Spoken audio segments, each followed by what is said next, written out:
Hola, ¿qué tal? Buenas tardes a todos. Empezamos. Buenas tardes a todos los que nos seguís por internet. Bienvenidos a esta nueva clase de mayordomía. Vamos a seguir con el tema y hoy dentro de la mayordomía tenemos lo que nos dice el letrero, ¿verdad? Tenemos estos dos conceptos que son la prosperidad y también la escasez. Muchas veces se malentienden esos conceptos, ¿verdad? ¿Por qué se malentienden estos conceptos? Bueno, a veces es por lo que enseña la mal llamada teología de la prosperidad, ¿verdad? Yo la llamaría la herejía de la prosperidad, que dicen que hay que ser próspero económicamente y si no es así es que estás en pecado. Eso es falso, ¿verdad? Eso no es bíblico. También tenemos la vertiente contraria que enseña que el cristiano verdadero debe de ser pobre, y eso tampoco es, eso tampoco lo enseña la Biblia. En ambos casos hay parte de verdad y hay también bastante mentira, ¿verdad? Por lo que estas enseñanzas traen confusión a la vida de las personas y hoy vamos a tratar de aclarar ambos conceptos, el de la prosperidad y el de la pobreza, para que no haya malos entendidos. Tenemos poco tiempo, vamos a tratar de aclararlo con el poco tiempo que tenemos y después vamos a ver si llegamos a tener un pequeño tiempo de preguntas, ¿de acuerdo? Bien, estoy tratando de cambiar aquí, pero no cambia la diapositiva. No sé si hay alguien que lo pueda hacer.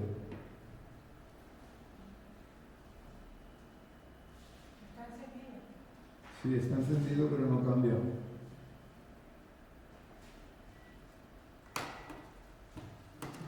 David me habla por aquí, pero es que no puedo estar mirándolo todo. Ahora, vale. Si no cambia, David nos lo cambia desde allí, ¿de acuerdo? Muy bien, pues vamos a empezar para aclarar esto con el Antiguo Testamento, en este texto de Deuteronomio 30, 15 y 16. Dice lo siguiente: mira, está hablando Dios, yo he puesto delante de ti hoy la vida y el bien, la muerte y el mal, porque yo te mando hoy que ames a Jehová tu Dios, que andes en sus caminos y guardes sus mandamientos, sus estatutos y sus decretos, para que vivas y seas multiplicado, y Jehová tu Dios te bendiga en la tierra a la cual entras para tomar posesión de ella. Bien, este es un texto muy claro y poderoso que nos habla de unas indicaciones que Dios da a su pueblo antes de entrar a la tierra prometida. Y podemos preguntarnos, ¿había prometido Dios darles esa tierra? Lo había prometido, ¿verdad? Dios había prometido darles esa tierra, desde luego que sí. Pero del mismo modo que había prometido darles esa tierra, no se lo había, podríamos decir, prometido a cualquier precio, de cualquier manera, sino que les había puesto, les había dado unas condiciones para poseerla, no era a cualquier precio. Y empieza hablándoles con comparaciones que yo he subrayado aquí para que lo veamos más claro, como son la vida y el bien, la muerte y el mal, para que entiendan que el bien va asociado con la vida y el mal va asociado a la muerte, que no pueden hacer lo que les dé la gana. Y sigue después de esas comparaciones hablándoles de mandatos, que vemos aquí también subrayados, como amar a Dios, andar en sus caminos, guardar sus mandamientos, sus estatutos, sus decretos, y dice que haciendo todo esto es que vivirás y serás multiplicado, es decir, prosperarás, Dios te bendecirá y tomarás posesión de lo que Dios te ha prometido, es decir, hay una promesa de parte de Dios y unas condiciones también puestas por Dios, ¿entendemos? Lo que está diciendo el texto es que las promesas de Dios no se reciben de cualquier forma, sino exclusivamente bajo las condiciones puestas también por Dios mismo. El tomar posesión de esa tierra, aunque le llamamos la tierra prometida, aunque estaba prometida de verdad, era bajo esas condiciones que hemos leído. Y ahora podemos preguntarnos, porque alguien me lo preguntaba esta semana, hablando. Bobomil, por favor, ¿puedes decir que se callen por ahí? Gracias. Alguien me preguntaba esta semana, porque estábamos hablando del tema de la prosperidad, precisamente. Yo no había mirado el estudio, no sabía que me tocaba esto, pero alguien me preguntaba, ¿podemos pedir prosperidad a Dios? ¿Podemos pedir prosperidad a Dios? Por supuesto que sí, ¿verdad? Por supuesto que sí. Vamos ahora a verlo. Antes era, esto es el Antiguo Testamento, vamos a verlo ahora en el Nuevo Testamento. Muy bien, gracias, Luisa. Ha cambiado de aquí, creo, pero bueno, si quieres sube. Dice aquí, dice el texto: amado, yo deseo que tú seas prosperado en todas las cosas y que tengas salud, así como prospera tu alma. Bien, ¿de qué habla este texto? Habla de todo tipo de prosperidad en general, ¿verdad? Habla de prosperidad física, habla de prosperidad material, habla de buena salud, prosperidad, como dice el texto, en todas las cosas. Ahí habla en general, pero podemos meter todas estas cosas. Ahora, prosperidad, ¿en qué medida? ¿Prosperidad en qué medida? Lo dice el texto también. En la medida que prospera tu alma, en la medida que tu vida espiritual crece, no de cualquier manera. Prosperidad en la medida que tu vida espiritual crece. Ahora, ¿esto es una fórmula matemática? No. ¿Nosotros crecemos espiritualmente y crece nuestra prosperidad? No, desde luego que no, porque Dios no es una calculadora que diga hasta aquí has llegado y ahora te corresponde, por así decirlo, este premio. No es así, sino que Dios es un Padre amoroso que nos da siempre lo que necesitamos, y a lo mejor lo que necesitamos no es lo que nosotros creemos que necesitamos. Se puede dar el caso de que en un momento dado de nuestra vida sí que necesitemos cierta prosperidad económica, pero que en otro momento de nuestra vida lo que necesitemos sea todo lo contrario. ¿Entendemos? Puede ser que nos estemos apoyando en la prosperidad y entonces esa prosperidad desaparezca, para que no nos apoyemos en esa prosperidad y nos apoyemos exclusivamente en Dios. Vamos a ver esto con ejemplos. Si pensamos, por ejemplo, en la vida de José de Egipto, él tuvo momentos de prosperidad y tuvo momentos de escasez también. Y era una persona fiel a Dios. En ningún momento dice la palabra que tuviese un momento de debilidad o que no fuese fiel a Dios. Siempre era fiel a Dios y, sin embargo, tuvo momentos de prosperidad y también tuvo momentos de escasez. Él venía de una familia rica, tenía una buena relación con Dios, Dios le hablaba en sueños, lo sabemos, ¿verdad? Y es como fruto de esa relación con Dios y de esos sueños que sus hermanos tuvieron envidia de él, y primero le echaron en un pozo y después, viendo que no había muerto, lo vendieron como esclavo. Pero él era fiel a Dios. José no había hecho nada para merecer eso. Simplemente les había contado a sus hermanos un sueño que a sus hermanos no les había gustado, un sueño por otro lado que venía de Dios, un sueño que después se cumplió y como digo, ese sueño no les gustó, y unido a que José era el preferido entre todos sus hermanos por su padre, pues hizo que sus hermanos actuasen así. Ahora, podemos pensar, si Dios si José era fiel a Dios, en ningún momento dice la Biblia que no lo fuese. Si José era fiel a Dios, y si Dios está en el control de todo, ¿por qué Dios permitió que le pasase lo que le pasó a José? Es una pregunta humana, por así decirlo, no una pregunta normal que podemos hacernos. Si José era una persona fiel a Dios, ¿por qué Dios permitió que pasase todo lo que pasó José? Lo vamos a ver, ¿eh? Pero tenemos que empezar por la pregunta, ¿eh? Porque si nos preguntamos por qué Dios permitió eso, ya empezamos mal, porque estaríamos haciéndonos una pregunta equivocada, porque la pregunta no es por qué lo permitió Dios, sino para qué lo permitió Dios. ¿Qué cambios tenía que realizar, de alguna forma, José en su vida? ¿Para qué lo permitió Dios? Cuando estamos pasando por un momento difícil, ya sea económico, ya sea físico, o ya sea emocional o del tipo que sea, necesitamos preguntarnos para qué permitió Dios que pasásemos por ese momento en nuestra vida. ¿Para qué lo permitió Dios? Porque como vamos a ir viendo, Dios lo permite todo, absolutamente todo, con un propósito que necesitamos averiguar para nuestro crecimiento.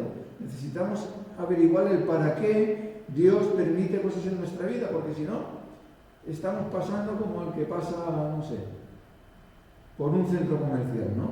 Necesitamos averiguar el para qué de las cosas que Dios permite en nuestra vida para aprender la lección.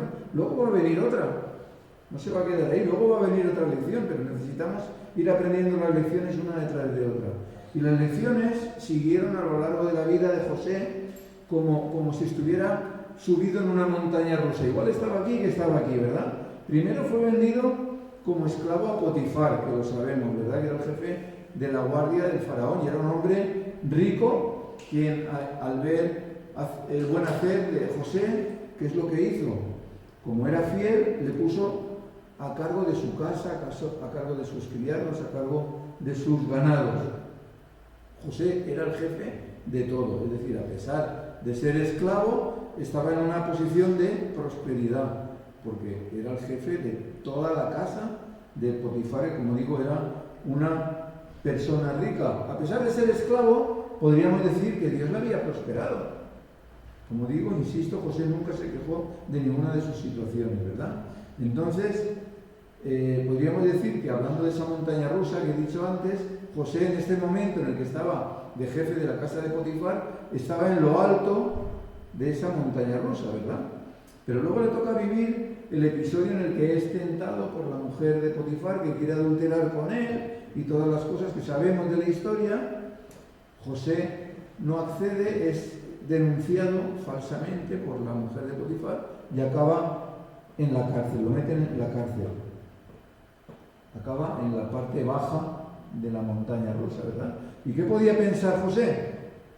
José podía decir, hombre, si he hecho lo correcto, si no he caído en la tentación, si he huido del pecado, y ahora me meten en la cárcel, ¿qué pasa aquí? Sin embargo, la Biblia no menciona que él dijese nada, ¿no? Él se portó como se esperaba de parte de Dios que se portase. Y sin embargo, acabó en la cárcel, ¿eh? Y podría decir, mi prosperidad que tenía se ha acabado, a pesar de ser fiel a Dios. ¿Podría decir eso? ¿Sí? Podría pensar eso, mi prosperidad se ha acabado, a pesar de ser fiel a Dios. Sería una forma lógica, podríamos decir, lógica de pensar, ¿no? Ahora, no sería una forma espiritual de pensar, si entendemos que de cada circunstancia necesitamos aprender, porque todas las circunstancias son permitidas por Dios. Entonces sería una forma lógica de pensar, pero no una forma espiritual de pensar. Recordemos que Dios no es ni una calculadora ni un ordenador, ¿verdad? Dios es amor, y porque es amor es que permite toda esa serie de cosas en nuestra vida que muchas veces no entendemos, pero que en todas hay un para qué, un algo que tenemos que aprender y que Él sí que entiende, lógicamente. Él no las ha permitido en nuestra vida, las ha permitido por algo, y a veces nos pueden parecer circunstancias muy duras, pero todas son enseñanzas para nuestra vida todas son para nuestro bien, para nuestro crecimiento, y Dios las ha permitido por algo, ¿no? La historia de José no la podemos ver entera porque son muchos capítulos, empieza en el capítulo 37 de Génesis y acaba en el último, en el 50. Es decir, empieza en el 37 de Génesis y ya el libro de Génesis acaba hablando de José. No da tiempo a verlo todo, pero sí que podemos decir que José, aunque acabó en la cárcel, como hemos dicho, a pesar de seguir siendo fiel al Señor, no se quejó nunca, sino que siguió comportándose de forma íntegra, fruto de lo cual, fruto de comportarse de forma íntegra, a pesar de que lo habían metido en la cárcel, es que ahí en la misma cárcel, el jefe de la cárcel lo levantó y lo puso como jefe de toda la cárcel, de los presos, como jefe de los presos, como segundo, por detrás de él. Daría testimonio José, ¿verdad? Se seguiría comportando de forma íntegra, ¿verdad? Entonces, estando allí, en ese lugar, estaba preso, primero estaba esclavo, ahora estaba preso, pero de nuevo podríamos decir, había sido puesto en un lugar de prosperidad, era el más alto de la cárcel, aunque estaba preso. Entonces allí sabemos que se encontró con el copero del rey, el panadero del rey, que habían delinquido, habían hecho algo y los habían metido allí en la cárcel, y entonces sabemos que les interpretó los sueños difíciles de interpretar, por otro lado, porque le dice, no, a ti te dice que vas directo a la horca, y a ti que vas a recuperar tu trabajo. ¿Cómo se dice eso, no?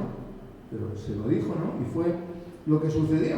2 años después, Faraón tiene un sueño, el famoso sueño de las vacas gordas y las vacas flacas, del que han salido algunos refranes, ¿verdad? Y como nadie en el reino se los interpretaba, estos sueños, pues entonces el copero del rey se acuerda, dice, yo me acuerdo de José cuando estaba en la cárcel, él nos interpretó los sueños y los acertó todos. Y entonces Faraón le llama a José, y le dice, ven, y le cuenta el sueño, ¿no? Faraón le cuenta los sueños de las vacas gordas y las vacas flacas, y José los interpreta. Y sin ver, fijaros, es curioso, sin ver la respuesta a los sueños, o sea, José simplemente los interpreta. Pero así como en el caso del copero y del panadero sí que se vio que lo que José había dicho era verdad, aquí aún no había llegado esa hambruna que José profetizaba, pero sin necesidad de llegar a ver el resultado del sueño, simplemente creyendo, viendo a José, viendo su integridad y viendo el testimonio del que cada uno de los que le conocían hablaban de él, es que coge y lo levanta y lo pone como gobernador de Egipto. No había sucedido todo lo que él había dicho que iba a suceder por los sueños de Faraón, pero Faraón ya vio quién era José y lo puso como gobernador de Egipto, de toda la tierra de Egipto. Podríamos seguir hablando de la historia de José, pero es que, como he dicho, es muy larga, y para que veamos de lo que estamos hablando hoy, de la prosperidad entre la mayordomía, ya hasta aquí es suficiente. José sabemos que fue un joven rico que inmerecidamente, a los ojos humanos, acabó como esclavo, y recalco esto de inmerecidamente a los ojos humanos, porque detrás estaba el plan de Dios. Acabó como esclavo porque aparentemente no lo merecía, pero sí lo necesitaba. Siendo esclavo, alcanzó la máxima prosperidad al llegar a ser el jefe de la casa de Potifar, como hemos visto, el jefe de la guardia de Faraón. Estando en esa posición, acabó en la cárcel injustamente, de nuevo para los ojos humanos, digo injustamente de nuevo para los ojos humanos, porque había un plan de Dios detrás de todo eso. Estando en la cárcel, alcanzó de nuevo la máxima posición de prosperidad que podía alcanzar allí, que era la de jefe de todos los presos. Estando en esa posición, fue llamado por Faraón para que le interpretase los sueños, y tras interpretarlos fue puesto como segundo del reino, solo por detrás de Faraón, es decir, fue puesto en la posición de prosperidad más alta que él podía alcanzar, ¿verdad? Y todo esto siendo extranjero siendo de otro país y siendo judío de religión, que le da más fuerza a lo que consiguió José, ¿verdad? Ahora, vemos en toda esta historia la grandeza y el poder y el amor de Dios al permitir todas estas situaciones, todos estos altibajos en la vida de José. Porque aunque él no se quejaba, pero como digo, nosotros viéndolo con nuestros ojos naturales, podemos decir, bueno, aquí estaba bien, pero aquí ya no estaba tan bien, y aquí de nuevo estaba bien, pero aquí ya no estaba tan bien. Pero realmente todas las situaciones fueron para bien. Todas las situaciones tenían un propósito que vamos a seguir viendo. Todo trajo bendición no solo para él, sino para mucha más gente, ¿verdad? Recordemos que él tenía una vida próspera donde estaba, y acaba como esclavo, luego jefe de la casa de Potifar, luego en la cárcel, luego jefe de la cárcel, luego Faraón lo asciende a lo más alto que él podía llegar. Nadie, absolutamente nadie, podía llegar a esa posición, ¿verdad? Una posición más alta, quiero decir. Lo convierte en gobernador de Egipto. Ahora, preguntémonos algo. Si José no hubiese sido vendido, una hipótesis, si José no hubiese sido vendido como esclavo, ¿no habría estado bien? Él estaba en una familia próspera. Si no hubiese pasado todo ese episodio con sus hermanos y lo hubiese seguido con su papá, en casa de su padre, no habría estado bien. Era una familia rica, era una familia próspera, ¿verdad? ¿Qué necesidad había de que José pasase por todo lo que pasó? Bien, si seguimos la historia, veremos que esa hambruna de 7 años que profetizó José a Faraón, con el sueño de las vacas flacas, no se produjo solo en Egipto, se produjo en todo el mundo conocido. Israel estaba al lado. Israel fue de los que más sufrieron, ¿verdad? Los israelitas pidieron comida a los egipcios, incluyendo la familia de José. No vamos a ver toda la historia, que tiene muchos detalles, ¿verdad? Leerla en Génesis del 37 al 50, porque es muy bonita. Pero dice que el hambre llegó a Israel. El hambre llegó a Israel. ¿Y quién quitó el hambre a Israel? ¿Quién lo quitó? ¿Quién quitó el hambre a Israel? José. José quitó el hambre a Israel. ¿Pero desde dónde lo hizo? Desde Egipto, desde donde estaba. ¿Habría podido quitar el hambre a Israel desde Israel? No. Necesitó llegar hasta ahí, ¿verdad? Si José se hubiese quedado con su familia, al no ser vendido como esclavo, José habría estado en una familia rica, una familia próspera, pero al llegar el hambre, habría pasado hambre como el resto del mundo. Él también había pasado hambre, toda su familia había pasado hambre y no habría podido quitar el hambre a su pueblo, como hizo, porque quitó el hambre a su pueblo. Ahora, José no le importó pasar de la riqueza a la pobreza, como vemos que pasó en diferentes ocasiones. Nunca se quejó, siempre adoró a Dios y dio testimonio de en quién creía en todas las etapas, en las diferentes experiencias que pasó. Como libre, como esclavo, como jefe de los sirvientes, como preso, como jefe de los presos y finalmente como gobernador de Egipto. Porque el mismo Faraón reconoce que él es judío y que practica la religión judía y que adora a Jehová. Eso lo dice el mismo Faraón. Sabía quién tenía a su lado, no estaba engañado. Y fijaros qué curioso, esto es una gran lección para nuestra vida. Cuando fueron sus hermanos y le pidieron perdón, mirad lo que dice José.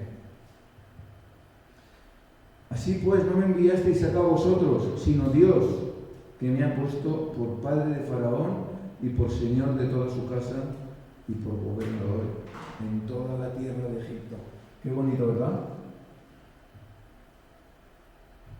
Lo normal, humanamente hablando, sería, hombre, vosotros me tirasteis al pozo, vosotros me vendisteis a los mercaderes que venían a traer esclavos a Egipto. Eso sería lo normal. Pero ¿qué le dice José a ellos? Porque José había aprendido la lección. ¿Qué le dice? No me enviasteis vosotros acá, fue Dios. Entendió que todo, los mejores momentos y los peores momentos, todos estaban permitidos por Dios, para algo, para su crecimiento y para alimentar a su pueblo en este momento difícil, ¿verdad?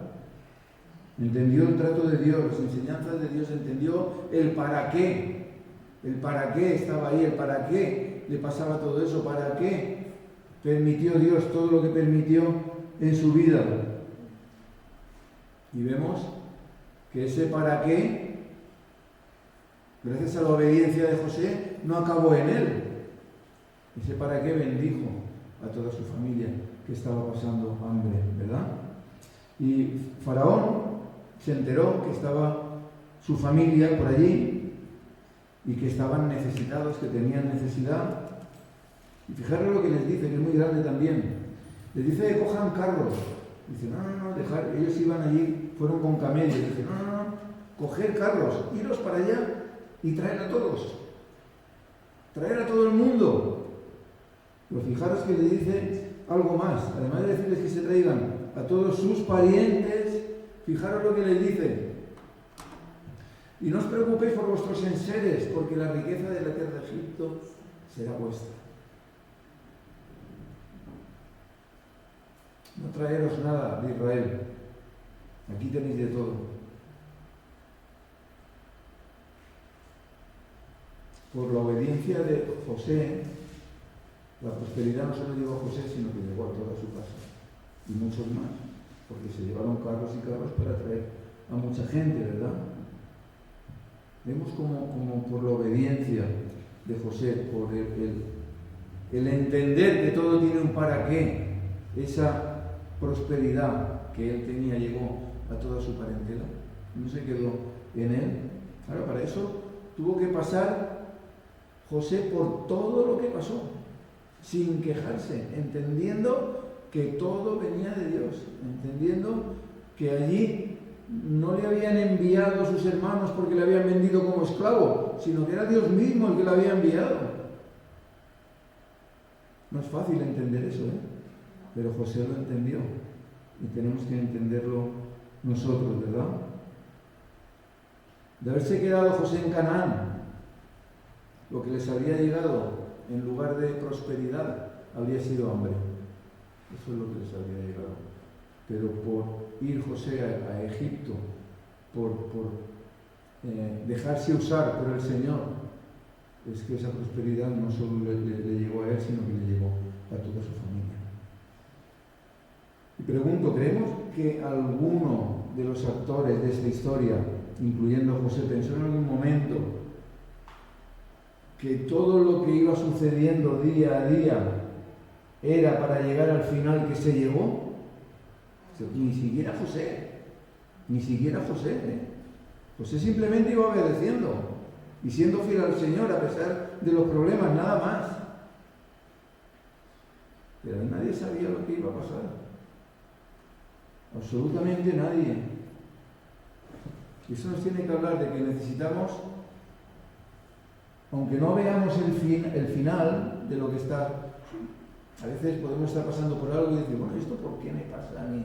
No. Aunque no veamos el final, debemos de tener la certeza, como la tenía José, de que todo está permitido por Dios. Si Dios lo permite, hay un para qué, y ese para qué, en algún momento lo veremos. Pero no queramos verlo antes de tiempo.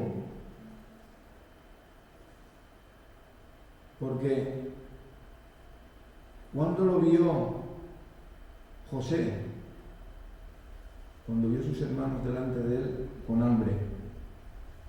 Habían pasado muchos años, Fijaros, habían pasado años que habían cambiado hasta de Faraón. Mirad aquí una curiosidad. Dice, me ha puesto por padre de Faraón. Suena un poco raro, ¿no? Por padre de Faraón. Es que pasan dos cosas. Una, el cargo que tenía él, que era gobernador de todo, también tenía que cuidar de Faraón. Entonces era un cargo que se podía traducir como padre de Faraón. No que fuese más que Faraón, pero sí el cuidador de él, ¿no? Pero además estuvo tanto tiempo que el Faraón que le recogió, el Faraón de los sueños, no es el mismo Faraón que recibió a sus hermanos. El Faraón que había ahora era un Faraón de menos edad que José. Entonces, por aclarar esto, de padre de Faraón, ¿verdad? Bien, vamos ahora a Job. Rápidamente, porque si hay una historia difícil de comprender es la de Job, ¿no? La de José también, ¿no? Pero la de Job, ¿verdad? Y esto es como describe la Biblia a Job. Dice, hubo en tierra de Uz un varón llamado Job, y era este hombre perfecto y recto, temeroso de Dios y apartado del mal. Perfecto, recto, temeroso de Dios y apartado del mal. La Biblia lo describe también, no he puesto todos los textos, como un varón muy próspero, con muchos hijos, muchos criados, mucho ganado, muchas tierras, mucho de todo, ¿verdad? Y además un varón santo que ofrecía sacrificios sin siquiera saber si hacía falta ofrecerlos. Lo cuenta aquí este texto, Job 1:5. Acontecía que habiendo pasado el turno, los días del convite, Job enviaba y los santificaba y se levantaba de mañana y ofrecía holocaustos conforme al número de todos ellos.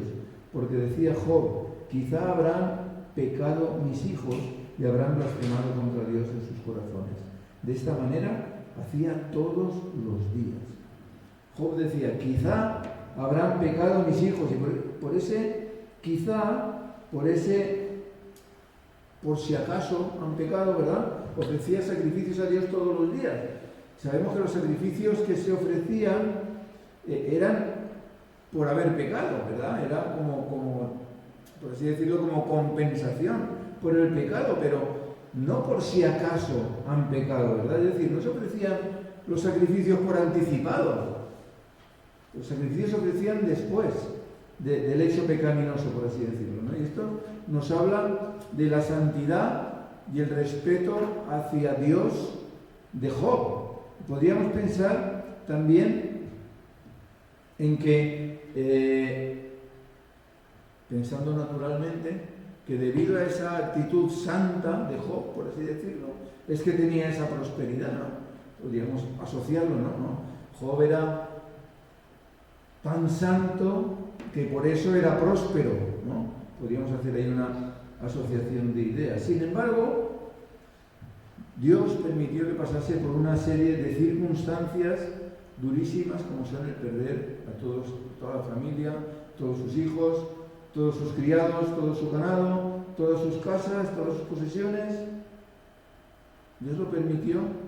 ¿Por qué? Ya tenemos algunas pistas viendo la historia anterior de José, ¿verdad? Lo permitió como herramientas de su entrenamiento, como herramientas de Dios para tratar en su vida. Por eso lo permitió. Debemos de saber que solo quedaron con vida los 3 mensajeros, las 3 personas que trajeron el mensaje de todo lo que había sucedido, de todo lo que había muerto, de todo lo que había quemado, de todo lo que se había destruido, ¿verdad? Y también su mujer. Y podríamos pensar, ¿cómo responderíamos nosotros ante esto? Si de pronto vienen y nos dicen, mira, que se han muerto todos tus hijos, mira que se ha derribado tu casa, mira que se ha quemado tu fábrica, mira que lo has perdido todo, ¿cómo reaccionaríamos nosotros? Sin embargo, Job reaccionó como el santo varón que era, ¿verdad? Dice Job 1:20, entonces Job se levantó y rasgó su manto y rasuró su cabeza y se postró en tierra y adoró. Job adoró, no se quejó de lo que había pasado. Job adoró y dijo, desnudo salí del vientre de mi madre y desnudo volveré allá. Jehová dio y Jehová quitó. Sea el nombre de Jehová bendito. En todo esto no pecó Job, ni atribuyó a Dios despropósito alguno. ¿Cómo habríamos respondido nosotros si, viviendo en una posición de muchísima prosperidad, lo perdemos todo? Pues sí, respondió Job. Job adoró. Jehová dio, Jehová quitó. Bendito sea su nombre, ¿verdad? Pero ahí no acaba todo, porque el Señor permite que le venga también una sarna maligna, que le obliga a revolcarse en ceniza, le obliga a rascarse con una maceta de barro cocido, y entonces aparece por allí su mujer, que era lo único que le quedaba, la única persona de quien Job podía esperar apoyo en esos momentos duros, y le dice la mujer lo siguiente. Entonces le dijo su mujer: ¿aún retienes tu integridad? Maldice a Dios y muérete. Y él le dijo: como suele hablar cualquiera de las mujeres fatuas, has hablado. ¿Qué? ¿Recibiremos de Dios el bien y el mal no lo recibiremos? En todo esto no pecó Job con sus labios. ¿Podemos imaginarnos la escena? Job hecho polvo, en el suelo, esperando apoyo en esos difíciles momentos, ¿no? Y la única persona que se lo puede dar, él ve que se acerca a esa persona, que es su mujer, ve que se acerca hacia él, y a lo mejor pensaba, pues me va a apoyar, me va a ayudar en algo. Y le dice que maldiga a Dios y que se muera. Qué cariñosa la mujer de Job, ¿no? Una mujer cariñosa. Pero la respuesta de Job es clara, diciéndole que efectivamente, a pesar de las circunstancias que está viviendo, él mantiene su integridad, y las circunstancias eran muy duras, tanto por todas las pérdidas que había tenido, de sus propios hijos incluso, como por lo que estaba viviendo en su propio cuerpo. Y debemos de preguntarnos, ¿mantenemos la integridad en los momentos difíciles o nos dejamos llevar por las circunstancias o nos dejamos llevar por consejos que nos vienen al oído, como los de la mujer de Job? Maldice a Dios y muérete, hombre, ¿no? Porque vemos como Job pasó por una gran prosperidad y de ahí a la pobreza más absoluta, y también una enfermedad tan grande que dejó a sus propios amigos sin palabras. Sus propios amigos no sabían qué decirle. Fijaros cómo lo describe el texto. Los cuales, se refiere a los amigos, cuando llegaron a visitarle, alzando los ojos desde lejos, no le conocieron y lloraron a gritos, y cada uno de ellos rasgó su manto, y los tres esparcieron polvo sobre sus cabezas hacia el cielo. Así se sentaron con él en tierra por 7 días y 7 noches, y ninguno le hablaba palabra, porque veían que su dolor era muy grande. Es decir, la enfermedad era tan grande y dolorosa que Job estaba hasta desfigurado. Y estaba tan desfigurado hasta el punto que sus amigos no le reconocieron. Y lloraron a gritos al verle: ¿cómo estás así? Y rasgaron sus mantos y echaron polvo sobre ellos como señal de compartir su dolor. Y estuvieron con él callados, sin siquiera hablar, sin decir palabra, 7 días y 7 noches. Dado el tamaño del dolor, dice que su dolor era muy grande. ¿Cómo verían a Job para estar 7 días y 7 noches sentados a su lado y sin decir palabra? ¿Cómo lo verían? No se puede ni describir, ¿no? Cuando nosotros vamos a visitar a alguien en el hospital, no nos quedamos callados.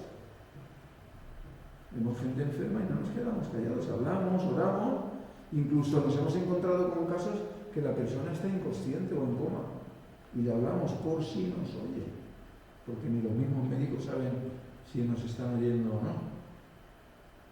Aún en coma les hablamos. Qué dolor debían de ver los amigos de Job en él, para estar 7 días y 7 noches sentados junto a él sin hablarle. Ahora, no les pongamos flores a los amigos, porque cuando se deciden hablarle, pasados los 7 días, viendo toda la tragedia de la pérdida de sus hijos, de los criados, de las casas, de los ganados, de todo, y viendo su estado actual le dicen, algo habrás hecho. También eran simpáticos los amigos, ¿no? Algo habrás hecho. Y muchas veces nosotros somos así, vemos a alguien que le pasa algo habrás hecho. Algo habrás hecho. En lugar de ver el trato de Dios a través de las circunstancias que Dios permite, decimos algo habrás hecho. El caso es que Job no pensaba así, y al final del libro vemos como Job reconoce, como igual que antes lo hemos visto en José, Job reconoce que ha aprendido la lección y dice, de oídas te había oído, mas ahora mis ojos te ven. Entonces esta frase que es muy conocida de Job, la podemos tomar como el reconocimiento de que ha aprendido la lección, y lo está diciendo él, ¿verdad? Y vemos que a partir de ahí le llega la prosperidad económica o la restauración económica, pero que esa restauración económica viene después. Lo que primero viene es la prosperidad espiritual. Primero, Job en lo espiritual arregla lo que Dios quería que arreglase, aprende lo que Dios quería que aprendiese, y es después cuando le vuelve la prosperidad económica. Podríamos decir que que Job se veía a sí mismo como la Biblia lo describe al principio del libro. Él se veía a sí mismo así también, ¿no? Como un varón perfecto, pero que desde esa posición de varón perfecto él no podía crecer, no podía madurar más en su vida espiritual, y es por eso que Dios permite que lo pierda todo para que salga de esa zona de confort, podríamos decir, ¿verdad? Y al no tener nada, no tenga más remedio que apoyarse en Dios. Al no tener nada en lo que apoyarse, no tener más remedio que apoyarse solo en Dios. Cuando aprendió a apoyarse de verdad solo en Dios, es que dice esto: de oídas te había oído, o de oídas te conocía, mas ahora mis ojos te ven. Cuando reconoce esto, después de reconocer esto, después de restaurar su posición espiritual, la posición espiritual que Dios quería que tuviese, es que Dios le multiplica todo, se lo devuelve todo lo que tenía, pero multiplicado. Entonces, si bien su estado al principio del libro era de prosperidad, lo que Dios le da después es mucha más prosperidad. En primer lugar espiritual y luego material. Vamos a concluir y luego a ver si nos queda un poquito de tiempo para algunas preguntas. Vamos a concluir con Josué 1:8, que es uno de mis textos preferidos, de los primeros que me aprendí de memoria, y que podríamos decir que es la clave de la prosperidad. Este texto es la clave de la prosperidad, sin olvidarnos de que Dios puede intervenir en cualquier momento para entrenarnos en aquello que necesitemos ser entrenados, ¿de acuerdo? Como entrenó a José o como entrenó a Job. Nunca se apartará de tu boca este libro de la ley, sino que de día y de noche meditarás en él, para que guardes y hagas conforme a todo lo que en él está escrito, porque entonces harás prosperar tu camino y todo te saldrá bien. Este texto nos habla, según leemos ahí, según es subrayado, de compartir la escritura, de hablarla, de enseñarla siempre, de enseñarla constantemente, de meditar en ella de día y de noche, de poner por obra todo lo que en ella está escrito. Y dice que el resultado de esto es que prosperaremos y todo nos saldrá bien. El resultado de cumplir con todo eso es que prosperaremos y todo nos saldrá bien. Ahora insisto, ¿quiere decir esto que no haya baches en el camino? Desde luego que no. Pero como hemos visto en las vidas de José o de Job, esos baches en el camino podríamos llamarles como asignaturas que Dios nos pone, que necesitamos aprender dentro de la escuela de nuestro aprendizaje, de ese aprendizaje